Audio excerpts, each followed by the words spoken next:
बिस्मिल्लाहिर्रहमानिर्रहीम। अगले टॉपिक के साथ हम अपने नए वीडियो क्लिप में हाजिर हैं। हमारा अगला टॉपिक है 10.2 नॉन डायमेंशनलाइज्ड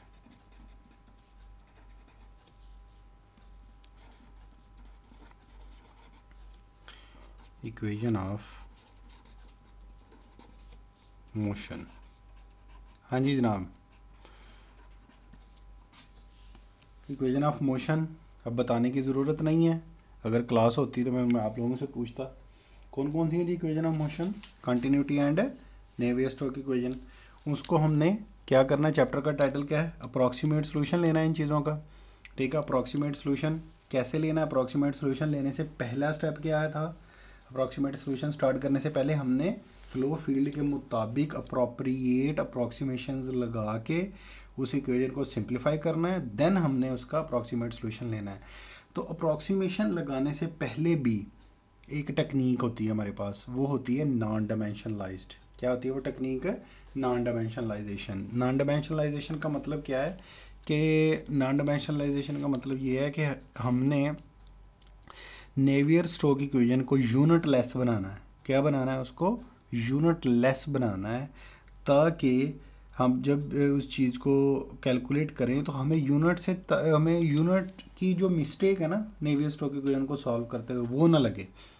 ठीक है, हम उसको बिल्कुल यूनिट लेस कर देते हैं, मतलब उसका कोई यूनिट नहीं होता, तो फिर हमारी जो नेवियर स्टोक्स इक्वेशन होती है ना वो नॉन डायमेंशनलाइज्ड हो के हम उसको इजीली विदाउट यूनिट की टेंशन से हम उसको सॉल्व कर लेते हैं।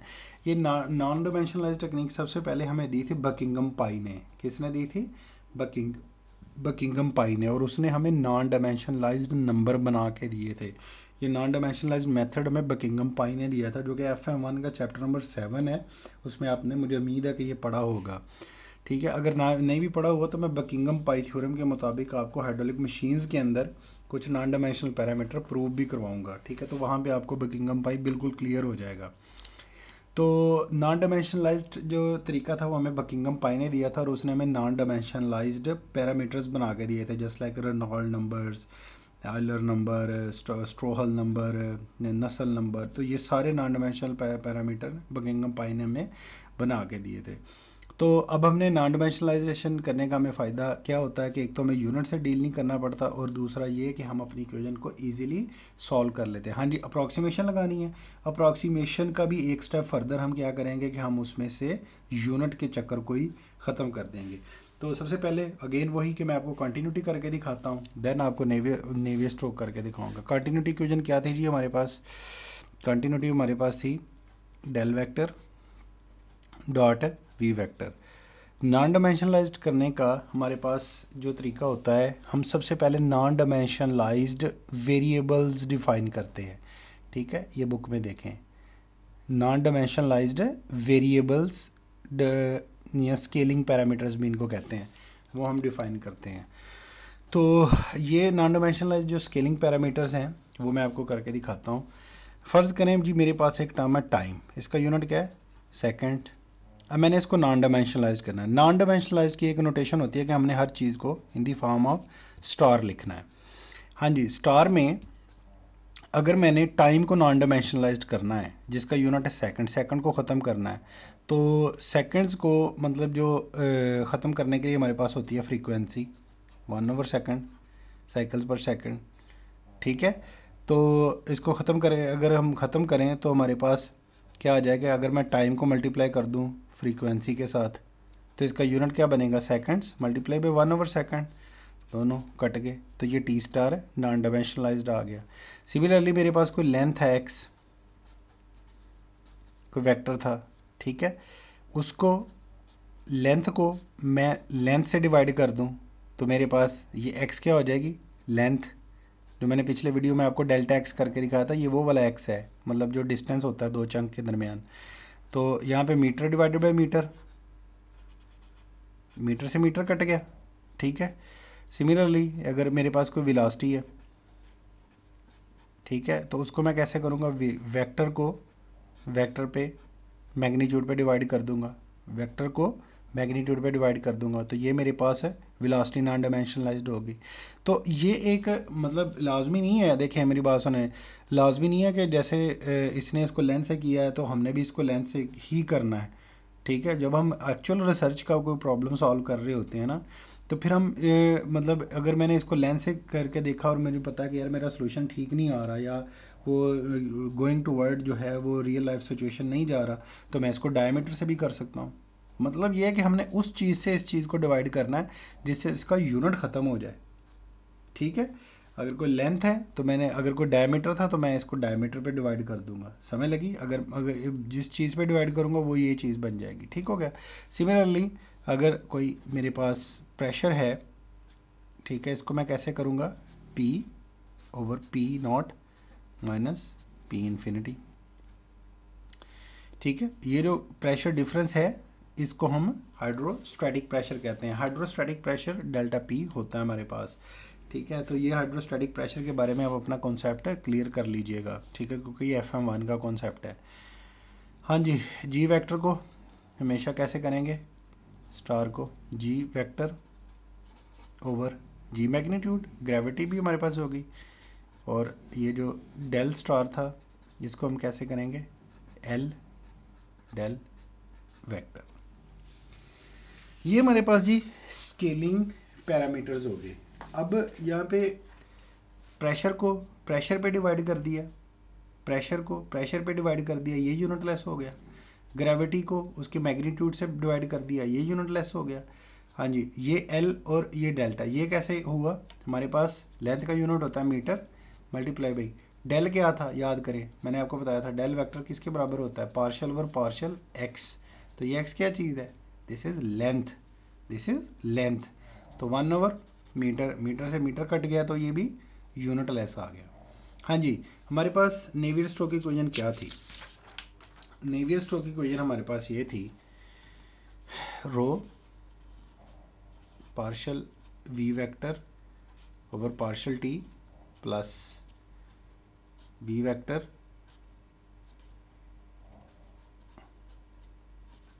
Into V vector is equal to, अब तो ये आपको ज़ुबानी याद हो जानी चाहिए, del vector P plus rho G plus mu del square into V vector. ठीक है जी, चलें जी, इस इक्वेशन नंबर 1 की, दिस इज इक्वेशन नंबर 1, इस इक्वेशन नंबर 1 की मैं एक एक टर्म को लूँगा और इसको नॉन डायमेंशनलाइज्ड करूँगा। हाँ जी जनाब, सबसे पहले मैं यहाँ से partial V vector over partial T लेता हूँ, इसको मैं पुट करता हूँ फ्रॉम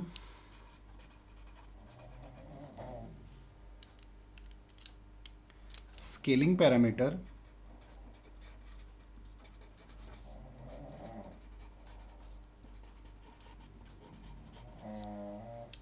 क्या आ जाएगा मेरे पास, पार्शियल v की जगह पे मैं पुट करता हूँ, देखें यहाँ से मेरे पास v किसके बराबर था, v vector star is equal to v vector divided by v का मैग्नीट्यूड। ठीक है, तो यहाँ पे मैंने v निकालना है, यहाँ पे v वेक्टर था तो ये दोनों मल्टीप्लाई हो गए जाके, तो ये v vector star into v divided by time किसके बराबर था, टाइम स्टार एफ टी के बराबर। यहाँ पे ये T star no unit, T is a unit, तो दोनों मल्टीप्लाई हो गए, तो स्टार का मतलब है no unit, partial F T, यहाँ पे हमने टी निकालना है तो ये इधर आके डिवाइड हो गया, T star divided by F is equal to T, तो यहाँ पे एफ आ गया। ठीक है, तो ये हमारे पास क्या बन गई, एफ वी, ये मैग्नीट्यूड था तो ये बाहर आ गया, partial V vector star over partial T star. ठीक है जी, ये तो हमारी पहली टर्म हो गई। ओके, अब दूसरी टर्म मैं इस चीज़ को कर लेता हूँ, V vector dot del vector into dot V vector, इस चीज़ को कर लेते हैं। तो ये हमारे पास क्या आ जाएगी, वी वेक्टर हमारे पास V vector star into V dot, ठीक है, डेल किसके बराबर आ गया था हमारे पास, डेल किसके बराबर था, del vector star is equal to L, del के बराबर था। तो यहाँ से ये उधर जाके डिवाइड हो गया, तो ये del vector star divided by length, ये एक आ गया, dot V vector star into V का मैग्नीट्यूड। तो ये हमारे पास फाइनल किस फॉर्म में बन गई, पहले मैग्नीट्यूड सारे बाहर ले लो, वी स्क्वेयर, ठीक है, V square divided by L into V star dot del star dot V vector star. Okay, ये हमारे पास, अच्छा जी, उसके बाद डेल पी को हम कर लेते हैं।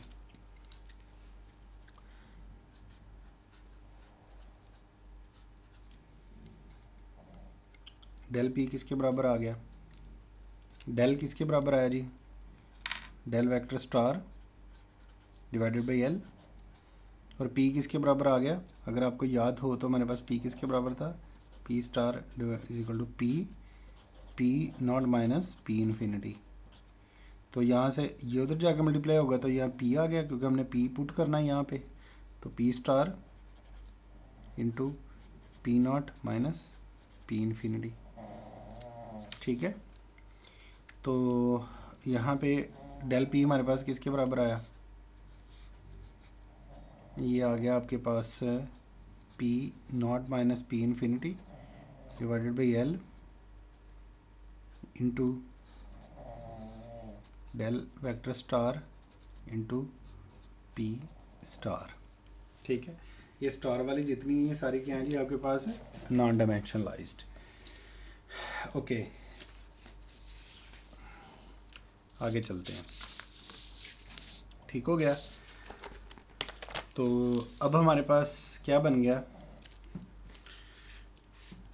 अब हमने करना है जी डेल पी हो गया हमारे पास, अब रो जी को करना है, किसको करना है, रो जी को, वो किसके बराबर आ गई, रो जी किसके बराबर था हमारे पास, G star G vector divided by G magnitude, तो ये आ गया G star into G. Okay, हाँ जी, विस्कस टर्म को अब हमने करना है mu del square V vector is equal to mu into del square किसके बराबर, del star square divided by L square into V V vector star into V, ठीक है। तो ये हमारे पास किस चीज़ के बराबर आ गया, mu V divided by L square, ठीक है, mu V divided by L square into del vector star into V vector star, right, यहाँ पे स्क्वायर भी आएगा, ठीक है जी। तो ये हमारी सारी की सारी जो टर्म्स हैं वो नॉन डायमेंशनल होगी। अब put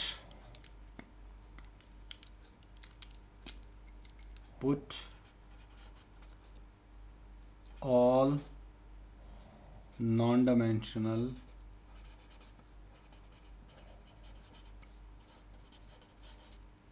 equations into equation number 1 में। इक्वेशन नंबर 1 क्या थी? ये वाली, ठीक है। हम सारी की सारी इस चीज़ के अंदर पुट कर देते हैं, ठीक है। अगर ये देखिए, ठीक है, ये था। अब मैं आपको बताता जाता हूँ करके। ये देखिए इधर सबसे पहले रो वैसे ही आ गया। हाँ जी जनाब, partial rho by partial T की जगह पे हम अपना ये वाला पुट करेंगे, rho V partial V vector star divided by partial T star, ठीक है। और उसके बाद हम प्लस दूसरी टर्म कौन सी है, वी डॉट डेल वी, ठीक है। इसकी जगह पे मैं ये जो हमने फाइनल ये जो बनाया हुआ है इसको पुट करेंगे, plus V square over L, ठीक है। ये रो सारे के साथ अंदर मल्टीप्लाई होगी, वी स्क्वेयर एल ठीक है, into V vector star dot del vector star dot V vector star is equal to, हाँ जी, अगली टर्म क्या थी, माइनस डेल पी। तो डेल पी की जगह पे मैं यहाँ पे डेल पी की जगह पे ये चीज़ पुट कर दूंगा, P naught minus P infinity divided by L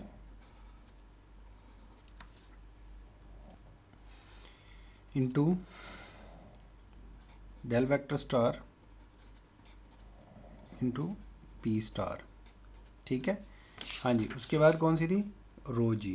तो रो जी की जगह पे मैं अपना ये चीज़ पुट करूँगा, plus rho G vector star into G plus viscous terms की जगह पे ये चीज़ आ जाएगी, mu V L square into del vector star square dot V star square. Equation number 2। चलें जी, अब हम करते हैं मल्टीप्लाई इक्वेशन नंबर 2 विथ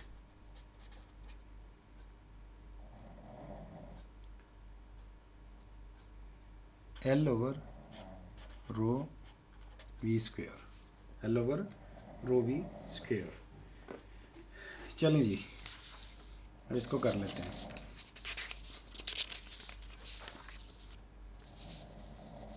इस इक्वेशन को एल ओवर रो वी से मल्टीप्लाई करना है।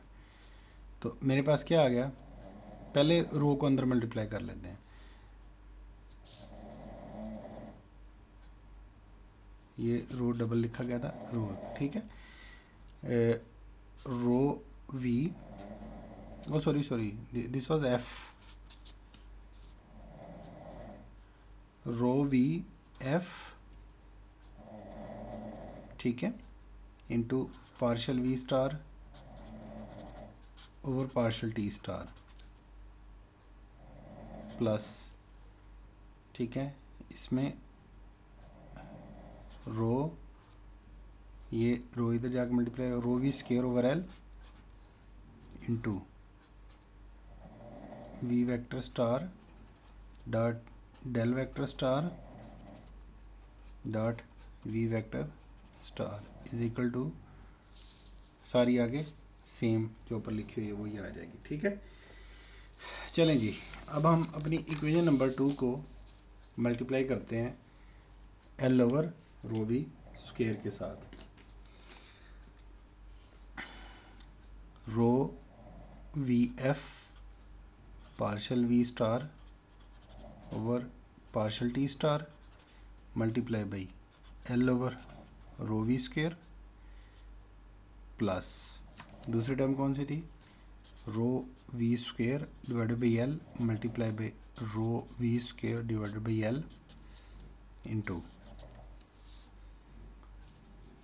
We vector star dot del vector star dot V vector star is equal to, हाँ जी, डेल पी में इस चीज़ में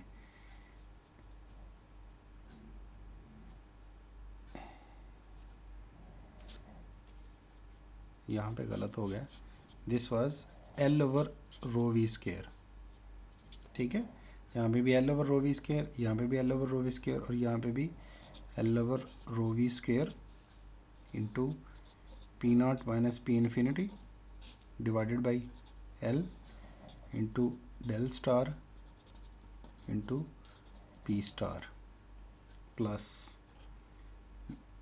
L over rho V square mu V over L square del vector star square dot V vector star, ठीक है। चलें जी, अब हम इसको काट लेते हैं, रो से रो कट गया तो वी से वी कट गया, तो ये बना L F over V partial V star divided by partial T star, ठीक है, प्लस ये इससे कट गया तो ये सिंपल आ गया आपके पास V star vector dot del vector star dot ये छोटी bracket dot V vector star right is equal to L से एल कट गए तो P minus P infinity divided by rho V square plus into del star P star, sorry ये vector नहीं है ये scalar था, प्लस एल से L cut गया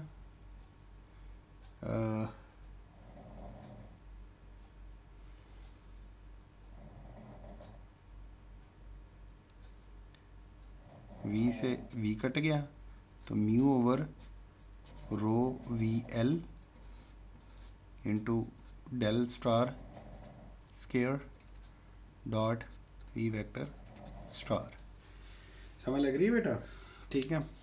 अब देखो इसको ज़रा मैं अब सिंप्लीफाई करके लिखता हूँ, L F over V partial V vector star over partial T star plus V vector star dot del vector star. याद रहे कि हम ये कर क्या रहे हैं, ये सिंपल डेरिवेशन नहीं है, ये एक मेथड है जो हमें बताएगा कि हमने इस जो न्यूमेरिकल सॉल्यूशन लेने से पहले नेवियर स्ट्रोक को यूनिट लेस करना है, ठीक है। तो P naught minus P infinity divided by rho V square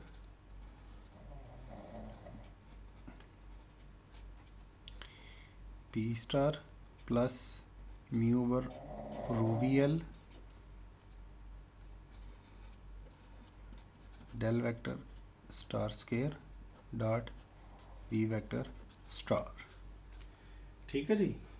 तो हमारे पास ये इक्वेशन आई। चलें जी,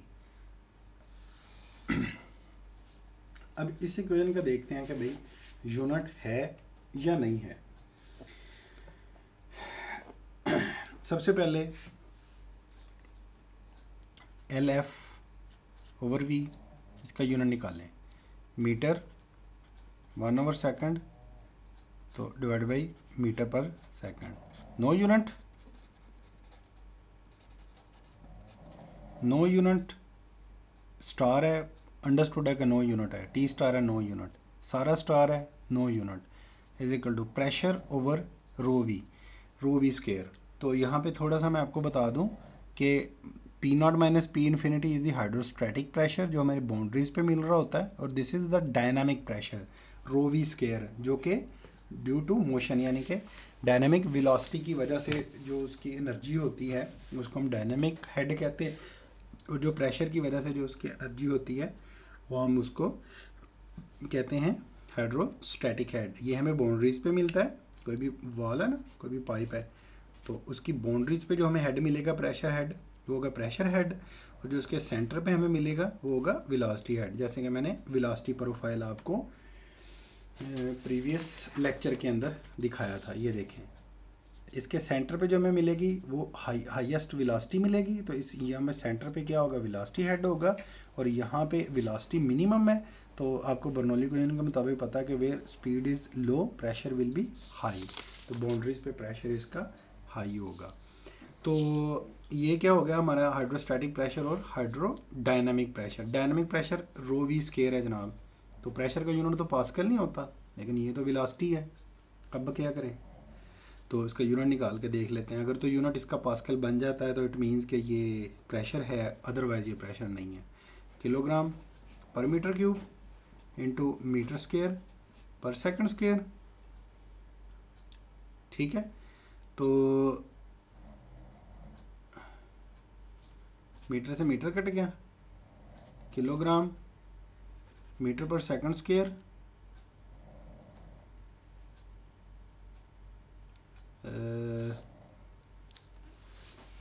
किलोग्राम मीटर पर सेकंड स्क्वायर, ठीक है। किलोग्राम 1 मीटर इधर आ गया और दूसरे ने इसको काट दिया, तो डिवाइडेड बाई मीटर स्क्वायर। तो ये क्या बन गया, किलोग्राम मीटर पर सेकंड स्क्वायर के इसके बराबर होता है न्यूटन पर मीटर स्क्वायर के। तो ये बन गया आपके पास पास्कल, तो ऊपर भी पास्कल नीचे भी पास्कल, तो ये भी यूनिट लेस। और ये म्यू रो वी एल। हाँ जी, म्यू को देख के आपके ज़हन में क्या आता है कि ये कौन सी विस्कोसिटी है, पॉइंट टू पाउंडर बताएं जी। Yes, this is dynamic viscosity. Dynamic viscosity का यूनिट क्या होता है, pascal second divided by kilogram पर metre cube multiply by velocity metre पर second multiply by length metre. Pascal किसके बराबर होता है जी, न्यूटन पर मीटर स्क्वायर के, सेकंड्स डिवाइडेड बाई मीटर से kilogram divided by metre seconds. Okay, तो ये हमारे पास, इसको कर लेते हैं। न्यूटन किसके बराबर आया, किलोग्राम मीटर मीटर स्क्वायर पर सेकंड स्क्वायर इंटू सेकेंड्स, ठीक है। ये न्यूटन की जगह पे किलोग्राम मीटर पर सेकंड स्क्वायर आ गया, मीटर स्क्वायर वैसे ही आ गया, इसकी जगह पे सेकंड्स आ गया, तो मीटर से मीटर कट गया, तो ये क्या आ गया हमारे पास, किलोग्राम सेकंड से सेकंड कट गया, kilogram metre second divided by kilogram metre second, तो ऊपर से ऊपर कट गया, तो ये भी 9 यूनिट।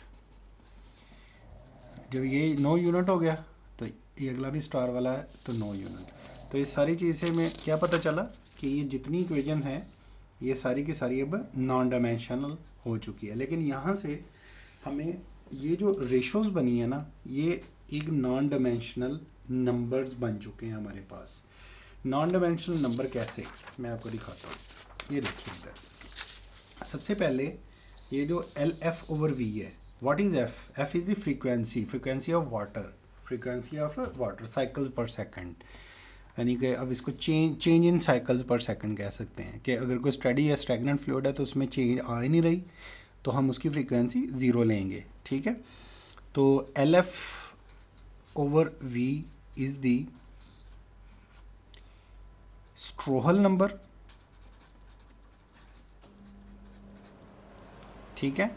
अब देखें ये हमें क्या बता रहा है, ये हमें बता रहा है कि फ्रीक्वेंसी और वेलोसिटी के दरमियान क्या रेशो होगी।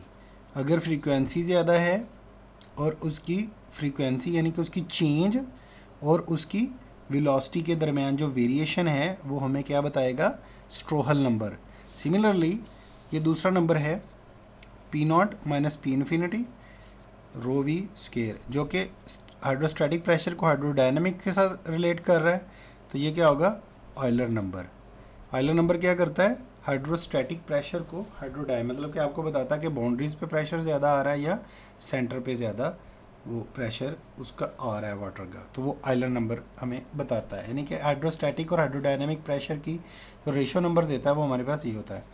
हाँ जी जनाब, ये नंबर कुछ जाना पहचाना लग रहा है, rho V L over mu. Reynold number क्या होता है हमारे पास, rho V L over mu. यहाँ पे पिछले क्लिप में मैंने डी लिखा था, वो चूँकि था पाइप्स के लिए। अब ये है प्लेट्स के लिए, प्लेट की लेंथ होती है, ठीक है, प्लेट्स की क्या होती है, लेंथ होती है, तो हम उसके लिए लेंथ कैलकुलेट करते हैं, ठीक है। अच्छा जनाब, यहाँ पे ये देखें, ये Reynold number rho V L over mu. Reynold number हम क्यों कैलकुलेट करते हैं, रेनॉल्ड नंबर हमें क्या बताता है, रेनॉल्ड नंबर हमें ये बताता है कि आपका जो फ्लो है वो टर्बुलेंट है या लैमिनार है। ये हमें rho V L is the inertial term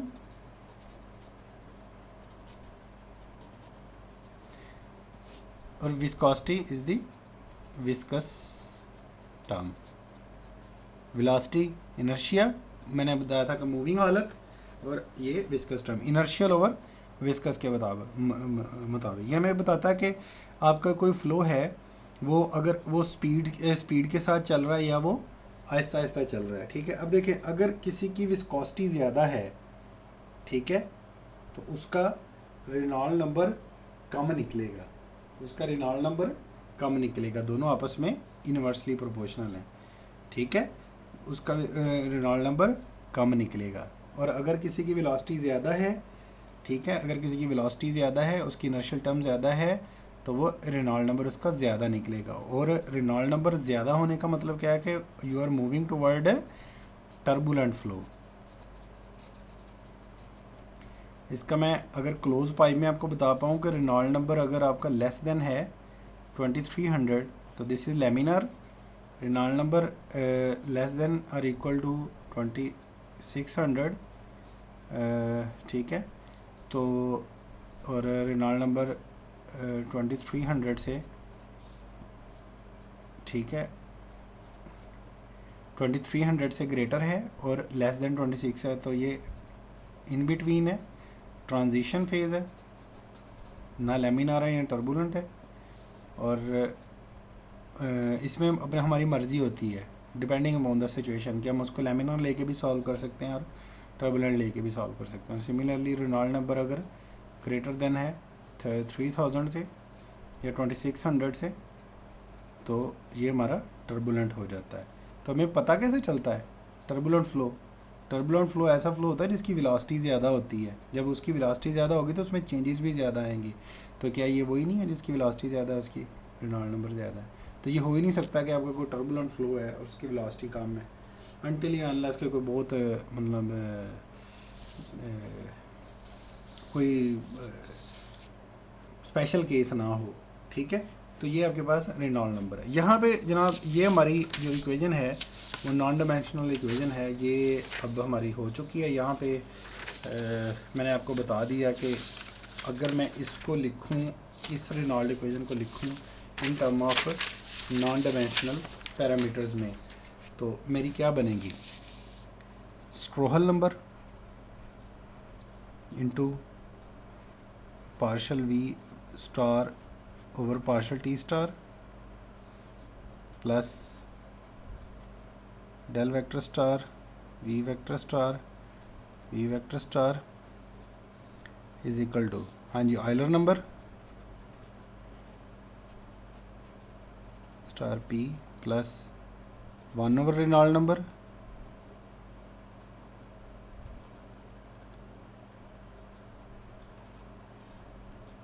del vector star dot V vector star. इसमें एक टर्म मिस हो गई है, इसमें एक टर्म मिस हो गई थी, ग्रेविटी वाली टर्म, ठीक है। तो हम उसमें ग्रेविटी वाली टर्म भी,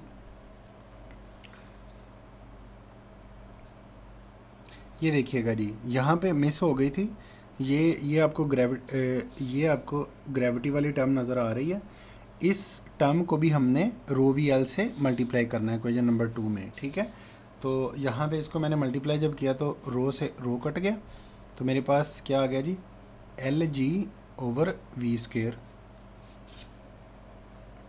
ठीक है। क्या आ गया जी, L G over V square. तो L G over V square जो हमारे पास होता है वो भी, ये भी आप इसका यूनिट निकाल के देख लीजिएगा, ये होता है हमारे पास फ्रॉड नंबर जो कि लेंथ और वेलोसिटी को रिलेट कर रहा होता है, ठीक है, plus Reynold number plus 1 over Froude number into G vector star, ठीक है,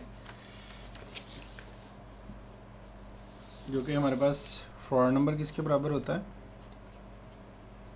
V square over L G के बराबर, राइट।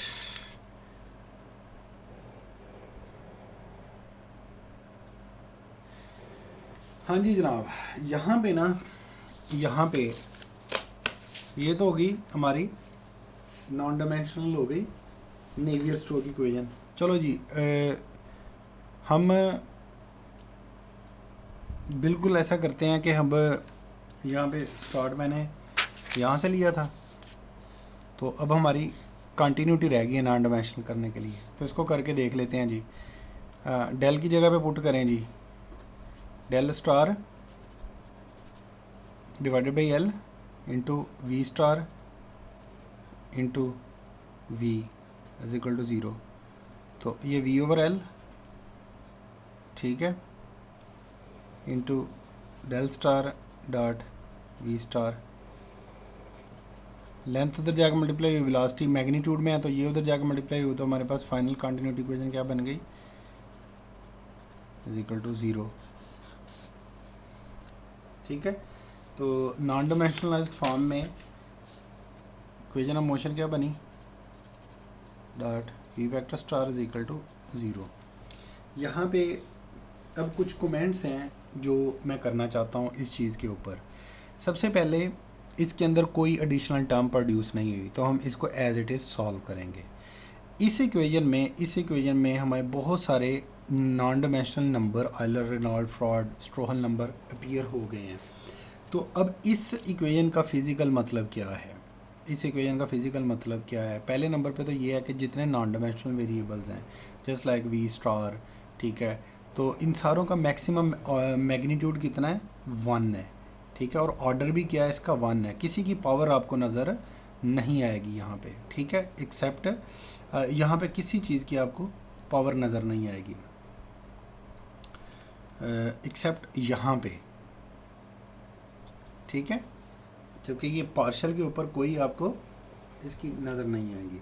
तो ये इसका मैक्सिमम ऑर्डर क्या है, इसका 1 है, इसकी मैक्सिमम वैल्यू कहना चाहिए कि 1 निकलेगी। अब इसको मैं आसान अल्फाज में समझाता हूँ। ये देखें, फ़र्ज़ करें ये एक्स स्टार था, तो ये x था, ठीक है। अब x स्टार की मैक्सिमम वैल्यू किसके बराबर हो सकती है, 1 के, जब ये x आपका लेंथ के बराबर हो जाएगा, वरना अगर ये लेंथ से छोटा है तो ये x स्टार ज़ीरो से 1 के दरमियान वेरी करेगा। Similarly non dimensional lies parameter की ये खसूसियत होती है कि सारे पैरामीटर 0 से 1 के दरमियान वेरी करते हैं। टी स्टार ये भी 0 और 1 के दरमियान वेरी करेगा, ठीक है। लेकिन जब हम इसको डायमेंशन में कन्वर्ट करेंगे, मेरे पास अगर नॉन डायमेंशनल वैल्यू आती है 0.8 को मैं लेंथ से मल्टीप्लाई करूँगा तो वो 1 से ऊपर जाएगा फिर।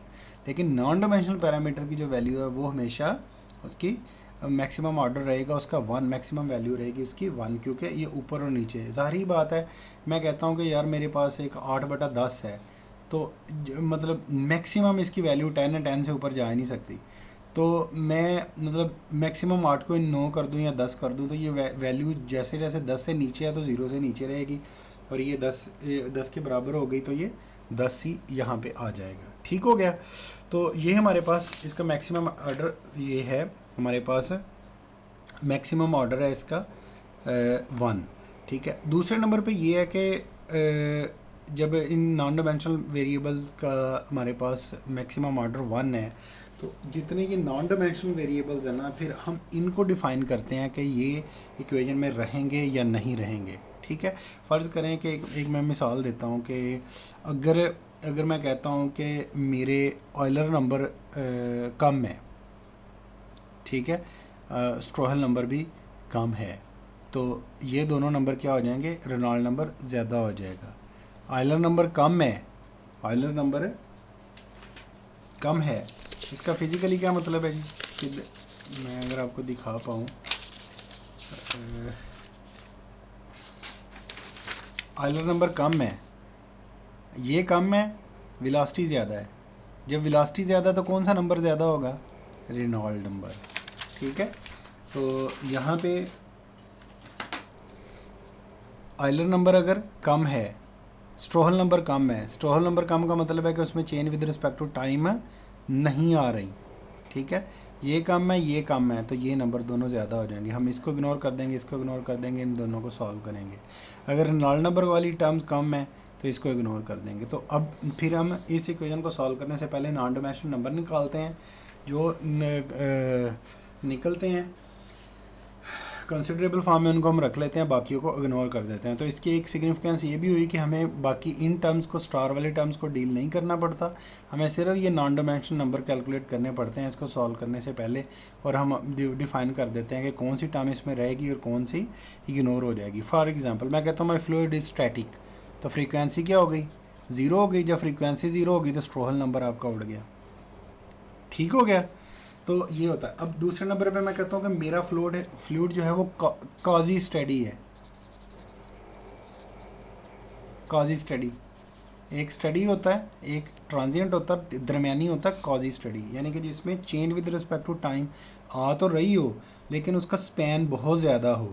मतलब just like a sine wave होती है हमारे पास, तो एक ख़ास टाइम पीरियड के बाद वो अपने साइकिल को रिपीट करती है, तो एक ख़ास टाइम के बाद ये अपना साइकिल रिपीट कर रही होती है। लेकिन जो हमारे पास काजी स्टडी स्टेट होती है, काजी स्टडी स्टेट का मतलब ये होता है कि with the passage of time उसमें चेंज बहुत कम आ रही होती है। जस्ट लाइक आपका एटमॉस्फेयर है, तो एटमॉस्फेयर काजी स्टडी स्टेट में होता है। मसलन कि अगर एक जगह पे, मतलब ये नहीं होता कि हर 2 सेकंड बाद एटमॉस्फेयर चेंज हो रहा हो, तो वो उसके चेंज का स्पैन बहुत ज़्यादा बढ़ रहा होता है। तो इस तरीके से भी हम फ्लूइड को स्टडी स्टेट में सॉल्व कर सकते हैं, ठीक है। तो हमारी उस टाइम भी स्ट्रोहल नंबर उड़ जाएगा, ठीक हो गया। और इसके बाद हमारे पास एक पॉजिटिव फ्लो होता है, एक क्वाइट फ्लो होता है, ठीक है। तो चलें जी, हम इस चीज़ को अब किताब से देखते हैं। नॉन डायमेंशनल हमारी डेरिवेशन पूरी हो गई है। ये हमारे पास कंटिन्यूटी इक्वेशन है, ये नेवियर-स्टोक्स इक्वेशन है, ठीक है। ये हमारे स्केलिंग पैरामीटर्स आ गए, हमने इसको डिफ़ाइन किया, डिफ़ाइन करने के बाद नॉन डायमेंशनलाइज में कंटिन्यूटी ये बन गई, ठीक है। उसके बाद 10.5 हमने इस सारे को ड्राइव कर लिया और हमने फाइनल 10.6 बनाई इक्वेशन, ठीक है। अब 10.6 बनाई, तो अब ये देखिएगा कि ये 10.6 के ऊपर हमने ये नीचे कुछ कमेंट्स लिखे हुए हैं। यहाँ पे आपको नज़र आएगा कि नो एडिशनल टर्म, ये मैंने बता दिया कि कंटिन्यूटी में कोई नहीं होती, मैक्सिमम ऑर्डर इनका 1 होता है, ये भी मैंने आपको बता दिया। उसके बाद वो यहाँ पे एक ये पॉइंट कहता है कि जो हम कंटिन्यूटी इक्वेशन सॉल्व करेंगे ना प्रोटोटाइप के लिए, प्रोटोटाइप अगर पानी की फ्रीक्वेंसी है पी, जी पी ग्रेविटी है, ठीक है, वेलोसिटी ऑफ प्रोटोटाइप है, पी फॉर प्रोटोटाइप कहता है, इसकी प्रोटोटाइप के ऊपर जो एनालिसिस हम जो अजम्पशन लेंगे मॉडल के ऊपर भी, यानी कि रियल लाइफ सिचुएशन में भी वही हम लेंगे, ठीक है। ये काजी स्टडी का मैंने आपको बता दिया। यहाँ पे मैं आपको 2 फ्लोज के बारे में बताने लगा था कि एक हमारा फ्री स्ट्रीम होता है, यानी कि जिसकी ऊपर वाली सरफेस बिल्कुल फ्री ऑफ सरफेस होती है, जस्ट लाइक आपकी वेव होती है, शिप मोशन होती है, और एक आपकी क्लोज्ड मोशन होती है, जस्ट लाइक आपकी फ्लो थ्रू पाइप होता है। तो जो हमारे जो फ्लो थ्रू पाइप्स वाले यानी कि फ्री स्ट्रीम वाले नहीं होते, जो दूसरे फ्लोज होते हैं, उनमें जो हमारा प्रेशर होता है, जो हाइड्रोस्टैटिक प्रेशर होता है, ऐसे फ्लोज के अंदर, ऐसा फ्लो जो क्लोज्ड चैनल के अंदर हो, यानी जो फ्री स्ट्रीम ना हो, उस फ्लो के अंदर हम लोग ग्रेविटी इफेक्ट नहीं लेते। उसके अंदर सिर्फ क्या होता है, यानी कि जस्ट लाइक क्वाइट फ्लोज के अंदर हम क्या ले रहे होते हैं, उसका ग्रेविटी इफेक्ट नहीं ले रहे होते। उसमें सारे का सारा ग्रेविटी इफेक्ट किस में यूज़ हो रहा होता है, उसका हाइड्रोस्टैटिक प्रेशर बनाने के लिए। तो हम ये क्वाइट फ्लो है, देखें, ठीक है, ये यहाँ पे आपको नज़र आ रहा है। यहाँ पे वो कह रहा है कि यहाँ पे अगर मैं जी अपना सेंटर यहाँ पे नीचे से लेता हूँ ना, तो ये देखो नीचे में मैक्सिमम एरो है, यानी कि नीचे में मैक्सिमम प्रेशर लग रहा है और ऊपर की तरफ वो कम होता जा रहा है। क्यों कम होता जा रहा है? क्योंकि पानी में जो प्रेशर होता है वो वर्टिकली इंक्रीज़ होता है। जस्ट लाइक वो आपने ईंटों की विकटें बनाई होंगी, तो इससे नीचे वाली ईंट पे सबसे ज़्यादा वज़न होता है, तो ये बिल्कुल ऐसे ही है। सिमिलरली अगर मैं अपना रेफरेंस यहाँ पे ले लूँ ऊपर, तो ऊपर से नीचे की तरफ मेरा प्रेशर क्या हो रहा है, बढ़ रहा है। एक ही चीज़ें हैं, और ये वेलोसिटी प्रोफाइल तो आप लोगों को मैंने बता ही दिया है कि ये क्या था। तो अब ये है क्वाइट फ्लो। क्वाइट का मतलब ये कि ऊपर प्लेट है, नीचे प्लेट है, ऊपर वाली किसी वी वेलोसिटी से मूव कर रही है। तो अब ऐसे प्रॉब्लम में जो हमारी ग्रेविटी है वो डिपेंड करेगी किसके ऊपर, जस्ट ग्रेविटी हाइड्रोस्टैटिक प्रेशर के अंदर। तो हम इसको ना ऐसे क्लोज चैनल के फ्लो के लिए हम अपने प्रेशर को ना मॉडिफाई कर लेते हैं पी प्लस रो जी से। देखें पी माइनस, इसको उधर कर दें तो ये डेल्टा पी आ जाएगा ना, डेल्टा पी हाइड्रोस्टैटिक प्रेशर। तो अब जो ऐसे फ्लोज के अंदर हम ग्रेविटी को ज़ीरो कंसिडर करेंगे आमतौर पे, जिनकी लेंथ कम होगी, यानी जिसका डाया छोटा होगा, उसमें हम इस टर्म को इग्नोर कर देंगे और हमारा पी प्राइम जो है वो पी के बराबर आ जाएगा। और जिसमें कंसिडरेबल होगी, ठीक है। मैं क्यों कह रहा हूँ कि लेंथ का क्यों कहा है मैंने अभी, वो इसलिए कहा है कि ये देखें ना कि मैंने बताया ना आपको कि ये रो जी जी जैसे जैसे मैं ये हाइट इंक्रीज करता जाऊंगा, नीचे वाली सरफेस के ऊपर मेरा प्रेशर बढ़ता जाएगा। तो अगर वो सरफेस ही, मतलब ये हाइट ही बड़ी छोटी है, तो ये जी छोटी होने की वजह से ये टर्म वैसे निगलेक्ट हो जाएगी। और अगर वो ज़्यादा है तो फिर ये कंसिडर होगी, और वो अल्टीमेटली हमारा किस चीज़ में जाएगी, वो हाइड्रोस्टैटिक प्रेशर को डेवलप करेगी, यानी ऐड हो रही है ना हाइड्रोस्टैटिक प्रेशर में। तो ये चीज़ हमारे पास आ गई। लेकिन ये जो है ये चीज़ हमें फ्री स्ट्रीम जो फ्लोज हैं, जस्ट लाइक वेव फ्लोज हैं, उनमें ये कंसिडर नहीं करनी पड़ती, उनमें ग्रेविटी भी इंक्लूड होती है और सारा वो इंक्लूड होता है। हाँ जी जनाब, अगला टॉपिक हम अगले हफ्ते इंशाल्लाह ताला पढ़ेंगे क्रीपिंग फ्लो अप्रॉक्सीमेशन के बारे में, और मैं ट्राई करूँगा कि अगले वीक में आपका ये 10वां चैप्टर ख़त्म हो जाए और देन हम मूव करें आगे हाइड्रोलिक मशीन्स के ऊपर। तो ये जी आज आपका दूसरा लेक्चर एंड हो गया। तो कमेंट बॉक्स में यूट्यूब पे अपलोड करूँगा, कमेंट बॉक्स में ज़रूर बताइएगा जो जो कॉन्सेप्ट्स आपने क्लियर करने हो, जो उनकी ना समय लगी हो मुझे बताइएगा। चलें जी, ओके जी, अल्लाह हाफिज़।